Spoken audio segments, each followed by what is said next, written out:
Hello दोस्तों, the 48 laws of power एक classic book है जो एक इंटरनेशनल बेस्टसेलर बुक है। इसमें लिखी हुई 48 एडवाइस पढ़कर कोई भी इंसान पावर हासिल कर सकता है। ये बुक रॉबर्ट ग्रीन जी ने लिखी है। अगर ये दुनिया जालसाजियों से भरा हुआ कोर्ट है और हम अंदर फंस ही चुके हैं तो कोई फायदा नहीं होगा कि हम बिना लड़े बाहर आने की कोशिश करें। हम शायद नोटिस ना कर पाए, मगर सच तो ये है कि हमें पावर के लिए रोज ही स्ट्रगल करना पड़ता है। परिवार के अंदर, काम पर या कम्युनिटी में, लगभग हर जगह हमें खुद के लिए लड़ना पड़ता है। हम चाहे या ना चाहे, मगर इस दुनिया में रहने के लिए हमें पावर की जरूरत पड़ ही जाती है। इसीलिए हमें खुद को किसी हाल में पावरलेस नहीं बनने देना है, क्योंकि ऐसा करना खुद के पैरों पर कुल्हाड़ी मारने जैसा होगा। सच बात तो ये है कि जितनी ज्यादा पावर हमें हासिल होगी, हम उतने ही बढ़िया दोस्त, लवर, हस्बैंड, वाइफ और इंसान बन पाएंगे। मगर दूसरों पर या चीजों को अपने पावर में करने से पहले जरूरी है कि हमारा पावर खुद पर और इमोशन पर हो। जब हमारे साथ कुछ होता है तो उस बात के ऊपर एकाएक इमोशनल रिएक्ट करने की आदत को कैसे कंट्रोल करें, यही हमें सीखना है। क्योंकि हर बात पर तुरंत रिएक्ट करने से रीजनिंग पावर कम होने लगती है। इससे आप किसी बात को क्लियरली सोचे समझे बगैर इमोशन में आकर गलत डिसीजन भी ले सकते हैं। अपने इमोशन को कंट्रोल करना बहुत मुश्किल होता है, खासकर बात जब प्यार और गुस्से की हो। इन फीलिंग्स को आप बिल्कुल ही फील ना कर पाए, ये तो हो नहीं सकता, इसलिए ऐसी कोशिश भी ना करें। बस इतना ध्यान रखें कि आपको अपनी फीलिंग एक्सप्रेस करते वक्त थोड़ा केयरफुल रहना है, क्योंकि पॉसिबल है कि आपके दुश्मन इसे आपके खिलाफ इस्तेमाल कर सकते हैं। अब जब आप ये फाउंडेशन समझ गए हो तो इसके पहले लॉ के बारे में सीखते हैं। दोस्तों पर जरूरत से ज्यादा भरोसा ना करें। अपने दुश्मनों का इस्तेमाल करना सीखें। हान डायनेस्टी खत्म होने के 700 सालों बाद भी चाइना में अफरा तफरी बनी रही। राजगद्दी के लिए छीना झपटी चलती रहती थी। हर नए राजा को मौत के घाट उतार दिया जाता था और आर्मी तख्तापलट करती रहती थी। पावर की ये लड़ाई खून और मारकाट से रंगी हुई थी। ऐसे ही एक राजा को उसके जनरल्स ने मार डाला और उसके बाद अपने में से ही सबसे स्ट्रोंग आदमी को चुनकर उसे राजा बना दिया था। इस नए राजा ने भी अपनी कुर्सी सलामत रखने के लिए अपने सारे पावरफुल आदमियों को मरवा दिया। मगर कुछ सालों में वो खुद भी मारा जाएगा, क्योंकि उससे छोटी उम्र वाले नए जनरल उसके खिलाफ साजिश रचकर उसको और उसके बेटों को मार देंगे। ये पैटर्न यूं ही चलता रहेगा। जो भी राजा बनेगा उसकी जान हमेशा खतरे में रहेगी, क्योंकि उसका हर कोई दुश्मन है। चाइना का एम्परर बनने का मतलब है एक अकेला इनसिक्योर राजा जिसके हाथ में कोई असली पावर नहीं है। मगर जब 959 एडी में जनरल चाओ क्वियांगिन को पावर मिली, तब ये सारा गेम ही चेंज हो गया। वो एम्परर सुंग बना। उसे अपनी सिचुएशन के बारे में अच्छे से पता था कि आने वाले कुछ सालों बाद उसका भी खून हो सकता है। उसने इस चीज को रोकने का रास्ता सोचा। राजा बनने के बाद एम्परर सुंग ने अपने सभी आर्मी जनरल को पार्टी सेलिब्रेट करने के लिए इनवाइट किया। पार्टी में जब लोग वाइन के नशे में धुत हो गए, तब एम्परर ने जनरल्स को छोड़कर बाकी लोगों और गार्ड्स को वहां से चले जाने का हुक्म दिया। अब एम्परर के साथ कोर्ट में सिर्फ जनरल्स रह गए थे। उन्होंने सोचा कि एम्परर सुंग उन्हें मरवाने का हुक्म देगा, मगर ऐसा नहीं हुआ। एम्परर सुंग ने उनसे कहा, रोज मेरा दिन डर के साए में गुजरता है। खाने की टेबल और मेरे बिस्तर दोनों जगहों पर मुझे मजा नहीं आता। मुझे यकीन है कि आप में से कोई भी अपने साथ यही सब देखने के लिए राजा बनने के सपने नहीं ले रहा होगा। एम्परर सुंग की बात सुनकर जनरल्स डर गए। उन्होंने एम्परर के खिलाफ कोई साजिश न रचने और हमेशा वफादार बने रहने का वादा किया। मगर एम्परर सियाना था, उसे पता था कि दौलत के लालच में इंसान कुछ भी कर सकता है। एम्परर सुंग ने उनसे वादा किया, जिंदगी जीने का सबसे अच्छा तरीका यही है कि इज्जत और अमीरी में सुकून भरे दिन गुजारे जाए। अगर आप लोग अपना कंट्रोल छोड़ने को तैयार हो तो मैं वादा करता हूँ कि आप सबको फाइन एस्टेट और दौलत से मालामाल कर दूंगा। जर्नल्स हैरान थे कि एम्परर उन्हें दौलत और सिक्योरिटी देना चाहता है, अब उन्हें डरने की कोई जरूरत नहीं थी। अगली सुबह हर एक जर्नल को उसकी पोस्ट रिजाइन कर दी गई और साथ ही उन्होंने एम्परर सुंग से अपना रिटायरमेंट भी एक्सेप्ट कर लिया। अब वे अपने अपने एस्टेट के नोबेल और मास्टर बन गए थे जो एम्परर ने उन्हें बख्शा था। सिर्फ एक ही झटके में एम्परर सुंग ने अपने दुश्मनों को अपना वफादार बना लिया था। एम्परर सुंग अपना किंगडम एक ही झंडे के नीचे लाना चाहता था। दूर साउथ के इलाके हान में सालों से बगावत की लड़ाई चल रही थी। लियू वहां का राजा था। जब रेबेल ने सरेंडर किया तो एम्परर ने उन्हें कोई पनिश नहीं किया, बल्कि उसने राजा लियू को अपने कोर्ट में एक पोजीशन दे दी। यही नहीं, एम्परर ने दोस्ती के तौर पर उसे अपने साथ वाइन पीने के लिए इनवाइट किया। पैलेस में एम्परर सुंग ने राजा लियू को वाइन का ग्लास दिया, पर राजा लियू पीने से डर रहा था क्योंकि उसे लगा कहीं इसमें जहर न हो। उसने एम्परर से कहा, योर मेजेस्टी, मैं जानता हूं कि जो गलती इस गुलाम से हुई है उसकी सजा सिर्फ मौत है, मगर फिर भी मैं आपके सामने जान की भीख मांगता हूं, इसलिए मुझे माफ करे क्योंकि मैं ये वाइन नहीं पी सकता। ये बात सुनकर एम्परर हंस पड़ा। उसका कोई इरादा नहीं था राजा लियू को जहर देने का।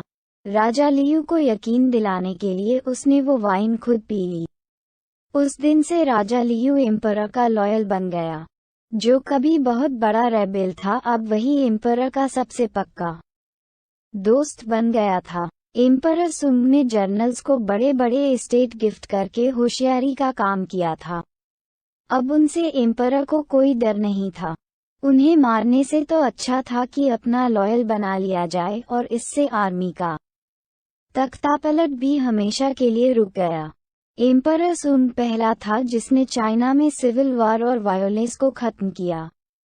सुंग डायनेस्टी 3 सेंचुरी तक चाइना में राज करती रही। वो आदमी जिंदगी भर आपका एहसानमंद रहेगा जिसे आपने मौत की सजा से बचाया हो। ऐसा आदमी आपकी खातिर दुनिया के आखिर कोने में भी चला जाएगा। जब आप अपने दुश्मनों से दोस्ती कर लेते हैं तो वो आपके दोस्तों से भी ज्यादा भरोसेमंद निकलते हैं। हमारे दोस्त अक्सर लड़ाई ना हो जाए ये सोचकर हर बात पर हामी भर लेते हैं। आपको बुरा ना लगे इसलिए वे अपनी क्वालिटी छुपा कर रखते हैं। हो सकता है कि आप उनको इतने अच्छे से नहीं जानते जितना आपको लगता है। हो सकता है कि वे आपसे जलते हो। जब कोई मुसीबत आती है तो अक्सर दोस्त भाग जाते हैं। दूसरी तरफ आपके दुश्मन है जो किसी सोने की खान से कम नहीं है, बस आपको ये खान खोदनी है। अपने इरादे छुपा कर रखे। 17वीं सदी में फ्रांस की एक बहुत मशहूर नाचने वाली हुआ करती थी जिसका नाम था निनोन डी लेंक्लोस। वो इतनी खूबसूरत थी कि बड़े बड़े पॉलिटिशियन, थिंकर, राइटर उसके प्यार में पागल थे। प्यार के मामले में वो औरत काफी एक्सपीरियंस थी। निनोन ये बात जानती थी कि सेड्यूक्शन एक गेम है, एक आर्ट है जिसमें प्रैक्टिस से परफेक्ट बना जा सकता है। धीरे धीरे वो मशहूर होती चली गई। फ्रांस के अमीर घरों के लड़के उसके पास आते थे। वो उन्हें प्यार करना सिखाती थी। उन्हीं में से मर्क्यूइस डी सेविने भी एक था। मर्क्यूइस बस 22 साल का ही था। वो बहुत अमीर और हैंडसम था, मगर प्यार के मामले में बिल्कुल अनाड़ी था। तब तक निनोन 62 साल की हो चुकी थी, फिर भी काफी फेमस थी। उसने मर्क्यूइस की स्टोरी सुनी। उसे एक जवान और सुंदर काउंटेस से प्यार हो गया था, मगर उसे समझ नहीं आ रहा था कि अपने प्यार का इजहार कैसे करे, और इस चक्कर में उससे बहुत गलतियां भी हुई। सबसे पहले तो निनोन ने मर्क्यूइस को समझाया कि प्यार किसी जान से कम नहीं है। उसने समझाया कि मर्क्यूइस को अपना हर स्टेप प्लान करना पड़ेगा और फिर ध्यान से उन प्लान्स को एग्जीक्यूट करना होगा। निनोन ने मर्क्यूरिस से कहा कि वो अब प्यार की जंग के लिए तैयार हो जाए। उसे काउंटेस से दूरी बनानी होगी और उसको इग्नोर करना पड़ेगा। मर्क्यूरिस जब काउंटेस से दोबारा मिला तो एक दोस्त की तरह मिला। उसकी इस हरकत से काउंटेस को लगा कि वो सिर्फ दोस्ती करना चाहता है। वो इस बात से थोड़ी कंफ्यूज हो गई। अब अगला स्टेप था काउंटेस को जलाना। मर्क्यूरिस हसीन और जवान लड़कियों के साथ पूरे पेरिस में घूमने लगा। इससे काउंटेस खूब जली और उसे यकीन हो गया कि सारी लड़कियां मर्क्यूरिस को पाना चाहती है। निनोन ने एक्सप्लेन किया कि औरत ऐसे मर्द को चाहती है जिसे पीछे पहले से ही बहुत सी औरतें पड़ी हो। ऐसे आदमी का प्यार जीतने में उसे ज्यादा खुशी मिलती है। काउंटेस को कंफ्यूज करने और जेलस फील कराने के बाद उसे सेड्यूस करने का यही सही टाइम होगा। मर्क्यूरिस को अब अपना रूटीन चेंज करना था। उसका कोई अगला कदम बिल्कुल अनप्रेडिक्टेबल होना चाहिए। उसे उन इवेंट्स को अवॉइड करना था जहां काउंटेस के आने के चांसेस थे और उन सैलून्स में जाना था जहां काउंटेस अक्सर आती थी। 2 हफ्तों बाद ही मर्क्यूरिस इन सारे स्टेप्स में माहिर हो गया। निनोन उसकी प्रोग्रेस नोट करती थी। उसके जासूस उसे सारी खबर पहुंचाते थे। वो खूब हंसती थी जब मर्क्यूरिस आकर उसे सारी कहानियां सुनाता था। निनोन ने सुना कि वो खूबसूरत काउंटेस अब मर्क्यूरिस के लिए बेकरार हो रही थी। वो उसके बारे में पूछताछ करती रहती थी। सोशल अफेयर्स में वो मर्क्यूरिस को देखती रहती थी। निनोन को यकीन हो गया था कि अब काउंटेस को भी मर्क्यूरिस से प्यार हो गया है। कुछ ही दिनों में वो उसकी हो जाएगी, मगर तभी एक गड़बड़ हो गई।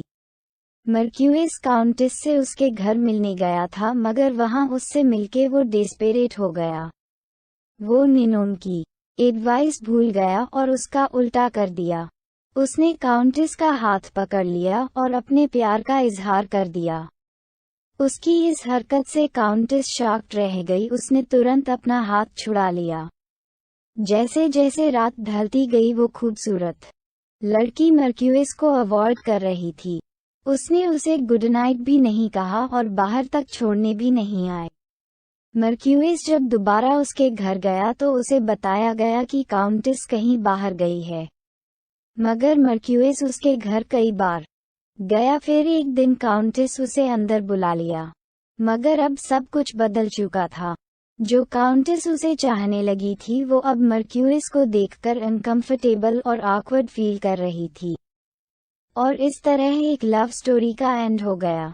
ज्यादातर लोग हर वक्त वही बोलते हैं जो वे फील कर रहे होते हैं। वे सबके सामने अपना ओपिनियन रख देते हैं। ऐसे लोग अपना इंटेंशन और प्लान तुरंत सबको बता देते हैं। हालांकि हम इंसानों के लिए ऐसा करना बड़ा ही नेचुरल और आसान है, मगर लोगों से अपनी बातें छुपा कर रखना इतना आसान नहीं होता। उसके लिए एफर्ट करना पड़ता है। और सबसे बढ़कर हम में से बहुत से लोग ये मानते हैं कि ऑनेस्टी एक अच्छे इंसान होने की निशानी है। इससे आप सबका दिल जीत लेंगे। मगर कभी कभी ये सच नहीं होता।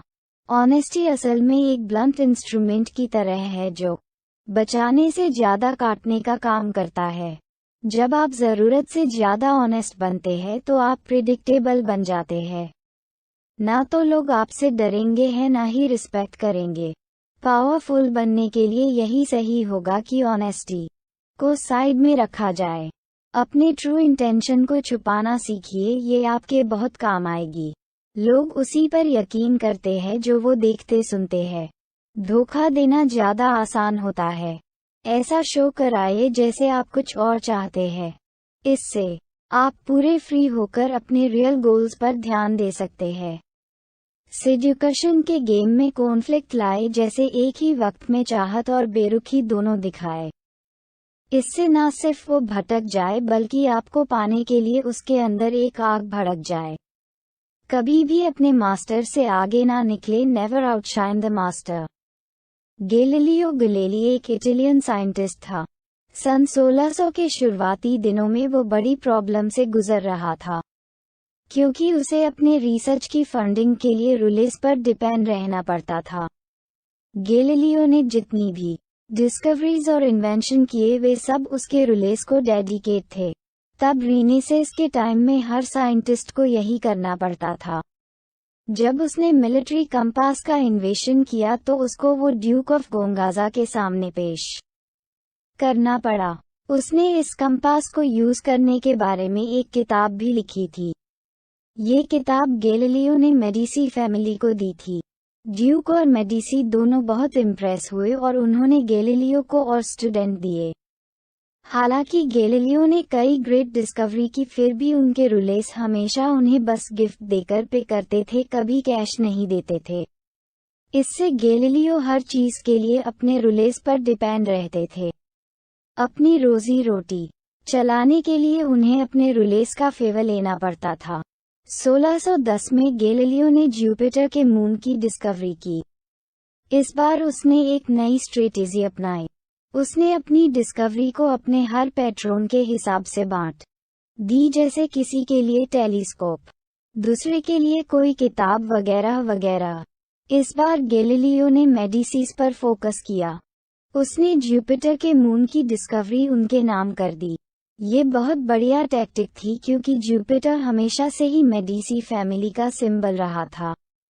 क्योंकि मेडिसी फैमिली के फाउंडर कोसिमो एक जुपिटर को बहुत पावरफुल गॉड मानते थे। ग्रीक माइथोलॉजी में जुपिटर को ज़ियुस कहा जाता है। कोसिमो एक ने जुपिटर को मेडिसी डायनेस्टी के पावर का सिंबल मान लिया था। उसने 1540 में मेडिसी की फाउंडेशन की थी। गैलीलियो ने अनाउंस किया कि उसने जुपिटर के मून्स की खोज कोसिमो II के कोरोनेशन डे पर की थी। उसने सारी इटली और कोर्ट के आगे मेडिसी को ये हॉनर दिया। जुपिटर के 4 मून हैं। गैलीलियो ने दावा किया कि चारों मून कोसिमो II और उसके 3 भाइयों का सिंबल है। चारों मून्स जुपिटर के चारों तरफ उसी तरह घूमते हैं जैसे मेडिसी के फाउंडर कोसिमो I के चारों बेटे। ये सब करके गैलीलियो ने पूरी इटली को ये दिखाने की कोशिश की कि मेडिसी डायनेस्टी को हेवन की ब्लेसिंग्स मिली हुई है। गैलीलियो ने एक एम्बलम भी बनाया जिसमें आसमान में 4 स्टार्स के बीच में गॉड जुपिटर को दिखाया गया था। उसने इस एम्बलम को कोसिमो II के नया सिंबल बनाकर पेश किया। गैलीलियो ने जो एफर्ट किया उसके काम आया। उसी साल कोसिमो II ने उसे राज्य का ऑफिशियल मैथमेटिशियन और फिलोसफर बना दिया। अब उसे पूरी सैलरी मिलने लगी थी। अपने इस काम की वजह से अब वो किसी पैट्रन पर डिपेंड नहीं था। अब उसे किसी के आगे हाथ फैलाने की जरूरत नहीं थी। सारे मास्टर अपने सब्जेक्ट्स के सुपीरियर बनना चाहते हैं। उन्हें ये डर होता है कि उनके सब्जेक्ट उनसे ज़्यादा इंटेलिजेंट और ब्रिलियंट ना बन जाए। उन्हें इन्वेंशन और साइंस डिस्कवरी से कोई लेना देना नहीं होता, उन्हें तो बस अपने नाम और अपनी शान की फिक्र रहती है। मेडिसी फैमिली का नाम आसमान के सितारों से जोड़कर गैलीलियो ने उन्हें और भी ज़्यादा हॉनर दिया था। गैलीलियो जैसे इंटेलिजेंट लोगों से उनके मास्टर इसलिए इनसिक्योर रहते हैं क्योंकि वे नहीं चाहते कि वे बस फाइनेंसर रहे। वे इन इन्वेंशन और डिस्कवरीज में अपना नाम भी चाहते हैं। वे दुनिया को दिखाना चाहते हैं कि वे पावरफुल भी है और इंटेलिजेंट भी। गैलीलियो ये बात खूब अच्छे से समझते थे, तभी उन्होंने मेडिसी फैमिली की इतनी खुशामद की। गैलीलियो ने खुद को रूलर से ज़्यादा इंटेलिजेंट दिखाने की कोई कोशिश नहीं की। तभी उनके मास्टर भी उनसे इनसिक्योर नहीं थे, बल्कि उसने अपने मास्टर मेडिसी फैमिली को हेवनली बॉडीज के साथ जोड़कर उनका स्टेटस इटली में ऊंचा कर दिया था। उसने खुद से ज़्यादा अपने मास्टर की शान बढ़ाई, जिससे खुश होकर उसके मास्टर ने उसे खूब इनाम दिए। ये आपके लिए डेंजरस बात है अगर आप अपने मास्टर की इनसिक्योरिटी की वजह बनते हैं। आपको हर हाल में अपने मास्टर की खुशामद करनी है, पर ऐसा चालाकी से करे। ले जाने दे सारा क्रेडिट अपने मास्टर को। उन्हें हरगिज ये ना दिखाए कि आप उनसे ज़्यादा ब्रिलियंट है। मासूमियत से अपना काम करते रहे। हर काम में मास्टर की सलाह ज़रूर ले, और अगर कोई कमाल का आइडिया आपके दिमाग में आता भी है तो उसका क्रेडिट भी मास्टर को दे दे। अगर आप अपनी पावर चाहते हैं तो अपनी खूबियों को छुपा कर रखें। लोगों को नाम कमाने दे। आप उन्हें बिल्कुल भी इनसिक्योर फील न कराए। जब आपका वक्त आएगा तब यही बात आपके लिए एक एडवांटेज बन जाएगी। उतना ही बोले जितनी ज़रूरत हो। बहुत पहले फ्रेंच कोर्ट में ये रिवाज था कि स्टेट इश्यूज पर पहले डिस्कस किया जाता था, फिर उन्हें राजा के सामने पेश करते थे। नोबल्स और मिनिस्टर्स के बीच कई दिनों तक बहस चलती रहती थी। फिर उन्हें अपने 2 रिप्रेजेंटेटिव चुनने होते थे। दोनों लुईस 14 के आगे बारी बारी से अपने व्यूज एक्सप्लेन करते थे। अब राजा को डिसाइड करना था कि स्टेट इश्यूज के लिए कौन सा रेजोल्यूशन बेस्ट रहेगा। आखिर में रिप्रेजेंटेटिव राजा के पास आए। उन्होंने इश्यूज रखे और उन्हें रिजोल्व करने के 2 बेस्ट पॉसिबल टैक्टिक्स भी बताए। लुईस 14 बस सुनते रहे। उनके चेहरे पर कोई एक्सप्रेशन नहीं थे। जब वे लोग अपनी बात पूरी कर लेते तो राजा कहता, मैं देखता हूँ, और बस यही बोलकर वो कोर्ट से चला जाता। लुईस 14 उस सब्जेक्ट पर कभी फिर बात नहीं करता था। उसके कोर्टमैन को कुछ दिनों बाद पता चलता था कि उसने क्या डिसीजन लिया था, क्योंकि तब तक लुईस स्टेट इश्यूज पर काम करवा चुका होता था। उसकी चुप्पी से किसी को भी ये पता नहीं चलता था कि उसके दिमाग में चल क्या रहा है। उसके अगले स्टेप को प्रेडिक्ट करना बड़ा मुश्किल होता था। उसकी चुप्पी की वजह से ही उसके दरबारी लोग बातें करते रहते थे और वो सबके दिमाग की बात जान लेता था, मगर उसके दिमाग में क्या है ये किसी को पता नहीं चलता था। लुईस 14 उन लोगों से मिली इन्फॉर्मेशन को उनके खिलाफ भी इस्तेमाल करता था, जिसकी वजह से वो बहुत पावरफुल बन गया था और लोग उससे डरते थे। वो किसी को भी उखाड़ फेंक सकता था क्योंकि उसे सबकी कमजोरी मालूम थी। तो इस तरह से साइलेंस लुईस 14 का सबसे बड़ा हथियार था। अपनी बातों को लिमिट रखने से ना सिर्फ आप पावरफुल बनेंगे बल्कि इससे आप कई गलतियां करने से भी बच सकते हैं। जब आप बिना सोचे बोल देते हैं तो कई बार गलत या बेवकूफ़ी की बात भी बोल देते हैं और इससे आप मुसीबत में पड़ जाते हैं। साल 1825 में रशिया में एक रेबेलेशन हुआ था। निकोलस आई तब नया जार बना था, मगर लिबरल्स चेंज चाहते थे। वे चाहते थे कि रशिया एक मॉडर्न कंट्री बने। यहाँ की इकोनॉमी और गवर्नमेंट बाकी यूरोपियन कंट्री के साथ कदम से कदम मिलाकर चले। पर निकोलस आई ने आखिर डिसेंबरिस्ट अपराइजिंग में इस रेबेलेशन को कुचल दिया था। उसने हुक्म दिया कि रेबेलेशन के लीडर कोंद्रेती रेलेविव को फांसी पर चढ़ा दिया जाए। रेलेविव के गले में फांसी का फंदा था और वो एक प्लेटफॉर्म पर खड़ा था। उसके पांवों में पास दरवाजे खुल गए थे कि तभी उसके फंदे की रस्सी टूट गई और वो जमीन पर गिर पड़ा। उस जमाने में किसी मुजरिम के फंदे की रस्सी टूटना ऊपरवाले का चमत्कार मानी जाती थी और अक्सर मुजरिम को छोड़ दिया जाता था। लेकिन रेलेविव खड़ा हुआ और भीड़ के सामने जाकर चिल्लाया, देखा आप लोगों ने, रशिया में इन लोगों को कोई काम नहीं आता, यहाँ तक कि उनसे एक धन की रस्सी भी नहीं बनाई जाती। राजा का मैसेंजर तुरंत जार के पास गया और उसे पूरी बात बताई। निकोलस आई बड़ा डिसअपॉइंट हुआ कि रेलेविव की फांसी टल गई। मजबूरी में उसे रेलेविव के माफीनामे पर साइन करने पड़े, मगर साइन करने से पहले उसने मैसेंजर से पूछा, क्या रेलेविव ने इस चमत्कार के बाद कुछ कहा? इस पर मैसेंजर ने जवाब दिया, सायर, उसने कहा कि रशिया में लोगों को एक रस्सी तक बनानी नहीं आती। निकोलस आई ने उसी वक्त वो माफीनामा फाड़ कर फेंक दिया। उसने हुक्म दिया, ऐसी बात है तो चलो इसे गलत साबित कर देते हैं, और अगले दिन ही रेलेविव को फिर से फांसी के तख्ते तक लाया गया। और बदकिस्मती से इस बार रस्सी नहीं टूटी। एक बार जब आप कुछ बोल देते हैं तो अपने वर्ड्स दोबारा वापस नहीं ले सकते। तो जो बोले सोच समझ कर बोले। हो सकता है कि आपकी किसी बात का बाकी लोग बुरा मान जाए, या फिर आप खुद ही मुसीबत में फंस जाए। जैसा कि कहावत है, कम बोलने से कम गलतियां होंगी। कंक्लूजन, ये बस कुछ एडवाइसेस है जो आप अपनी डेली लाइफ में अप्लाई कर सकते हैं। ये ना सिर्फ उनके लिए यूजफुल है जो पावरफुल बनना चाहते हैं, बल्कि आप दूसरों के साथ अपने रिलेशनशिप इम्प्रूव करने के लिए भी इन्हें यूज कर सकते हैं। कभी भी अपने मास्टर से आगे मत बढ़िए। को इस बात से भी समझ सकते हैं कि जो लोग आपकी हेल्प करते हैं उनका एहसान हमेशा मानो। अपने दुश्मनों को यूज कीजिए से मतलब है कि लोगों की गलतियों को माफ करके उन्हें एक और मौका दे। अपने ट्रू इमोशन को छुपाकर रखने से आप हम्बल और अनअज्यूमिंग बने रहेंगे। कम बोलकर आप और भी बेहतर इंसान बन सकते हैं। इस किताब को पढ़कर जरूरी नहीं कि आप कोई पॉलिटिशियन बन जाएं, मगर कुछ न कुछ तो जरूर सीखेंगे।